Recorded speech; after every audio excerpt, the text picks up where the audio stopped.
Another super useful command is one that can help you change between directories.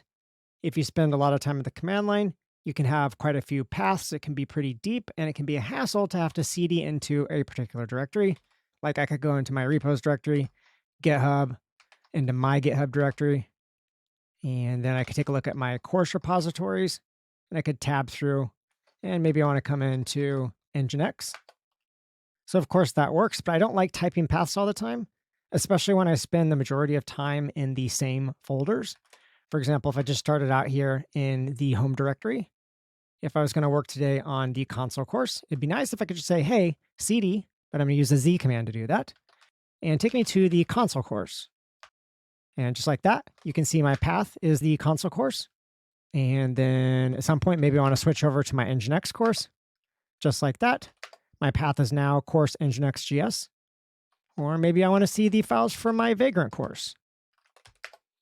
And this is all made possible via the Z command, which essentially has a hook into every time you change the directory in your terminal.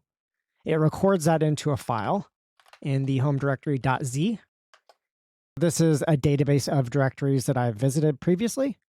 It also keeps track of the frequency with which you access a given directory and the last time you access a directory.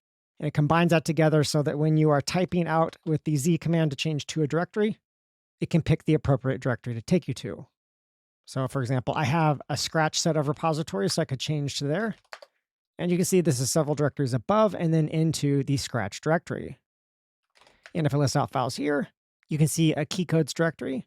Right now, if I put in Z and then keycode, that won't do anything. I'm still in the Scratch directory. And that's because I haven't visited this directory yet. So once I change into it though, and then if I go to my home directory, now if I up arrow a few times here and hit Z keycode again, it then takes me to that keycodes directory. And of course, you don't have to match on any particular part of the directory name.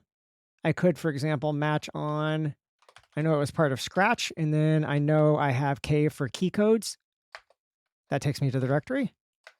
And if I do Swift, so Scratch and Swift, takes me to the same directory. And so you have nice fuzzy matching to get yourself into a given directory, which can be really helpful if sometimes you know that a particular directory is underneath of another directory. Well, you can use a bit of each name to get into it.